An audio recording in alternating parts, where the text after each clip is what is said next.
Satgas PKH telah berhasil menertibkan dan menguasai kembali sebesar 4,09 juta hektar perkebunan kelapa sawit dalam kawasan hutan. Dari luasan tersebut, sebesar 900.000 hektar dikembalikan sebagai hutan konservasi 2 bulan setelah dilantik. Presiden Prabowo Subianto telah menerbitkan Peraturan Presiden Nomor 5 Tahun 2025 untuk membentuk Satuan Tugas Penertiban Kawasan Hutan atau yang selama ini dikenal dengan Satgas PKH. Dalam kurun waktu 1 tahun melaksanakan tugasnya, Satgas PKH telah berhasil menertibkan dan menguasai kembali sebesar 4,09 juta hektar perkebunan kelapa sawit dalam kawasan hutan. Dari luasan tersebut, sebesar 900.000 hektar dikembalikan sebagai hutan konservasi dalam rangka keanekaragaman hayati dunia, termasuk di dalamnya seluas 81.793 hektar berada di Taman Nasional Tesonilo di Provinsi Riau.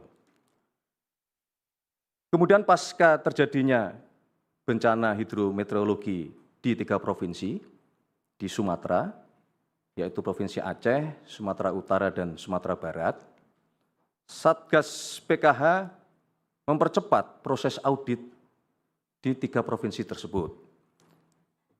Dan pada hari Senin, 19 Januari 2026 kemarin,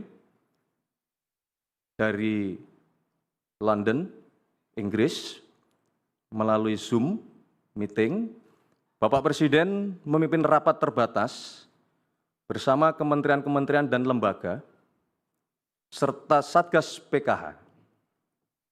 Di dalam ratas tersebut, Satgas melaporkan kepada Bapak Presiden hasil investigasi terhadap perusahaan-perusahaan yang terindikasi melakukan pelanggaran. Tentunya sebagai sesama anak bangsa, kita turut berduka cita yang sedalam-dalamnya atas terjadinya musibah kecelakaan yang dialami pesawat ATR 42500 dan juga beberapa musibah di beberapa wilayah di tanah air, banjir, longsor, dan bencana yang terjadi di Provinsi Aceh, Sumatera Utara maupun Sumatera Barat. Musibah ini dapat segera bisa kita lewati dan aktivitas saudara-saudara kita kembali pulih seperti sedia kala.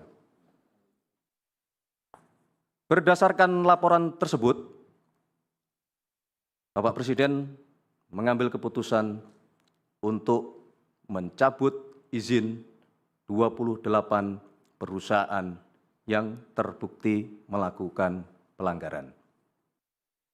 Demikian pengumuman keputusan yang dapat kami sampaikan. Terima kasih kepada Satgas PKH beserta seluruh jajaran di lapangan yang terus bekerja keras tiada henti untuk melakukan penertiban-penertiban. Kemudian kami juga menyampaikan terima kasih kepada seluruh rakyat Indonesia yang terus-menerus memberikan dukungan kepada kami semua di dalam menjalankan tugas dari negara. Sekali lagi, kami ingin menegaskan bahwa pemerintah akan terus berkomitmen untuk melakukan penertiban usaha-usaha berbasis sumber daya alam agar tunduk dan patuh kepada peraturan perundang-undangan yang berlaku. Semua ini kita laksanakan untuk sebesar-besarnya kepentingan dan kemakmuran seluruh rakyat Indonesia.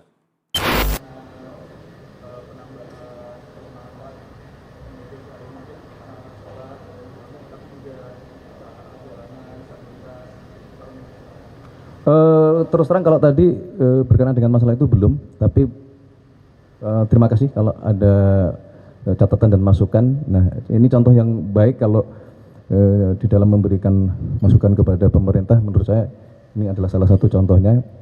Kami terus membuka diri, dan kalau memang ada sesuatu yang kami pemerintah masih luput atau alpa untuk tidak memikirkannya, silahkan untuk disampaikan kepada kami dan kami akan terbuka. Terima kasih, Mas. Yang kami sampaikan bahwa retret pemerintah ini dimaknai adalah sebuah pembekalan dari Bapak Presiden kepada seluruh jajaran kabinet, yang dimulai dengan evaluasi seluruh program-program pemerintah untuk kemudian selanjutnya di awal tahun, ya, beliau tadi mengucapkan terima kasih dan ingin membulatkan tekad kembali Kabinet Merah Putih bahwa kita betul-betul ingin bekerja untuk kepentingan bangsa dan negara, untuk kepentingan masyarakat. Jadi kendala-kendala yang mungkin timbul di dalam pelaksanaan program-program prioritas di dalam retret tadi disampaikan langsung oleh menteri-menteri terkait kepada Bapak Presiden, dan langsung kemudian didiskusikan penyelesaiannya. Namun demikian, karena tadi menjelang maghrib, sementara baru kurang lebih 4 menteri yang menyampaikan paparan, maka kemudian Bapak Presiden memutuskan untuk break, istirahat, sholat dan maghrib dan makan, yang nanti akan dilanjutkan lagi pada pukul 18.45. Saya kira sementara itu update yang dapat kami sampaikan. Barangkali ada pertanyaan dari teman-teman.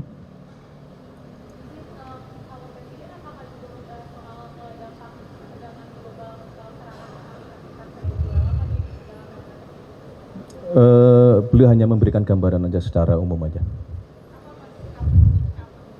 Kan sudah disampaikan juga oleh Pak Menlu.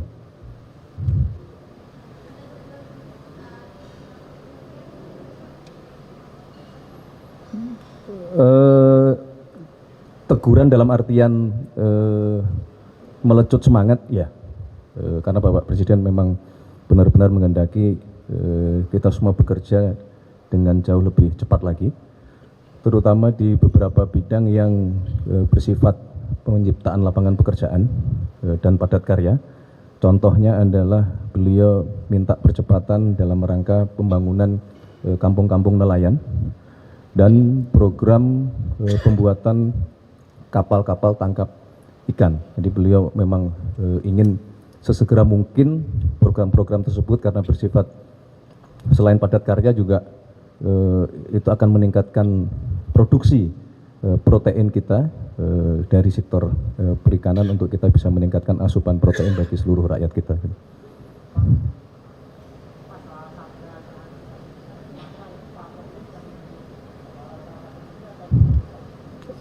Rencana nanti mungkin di sesi yang malam itu akan beliau sampaikan.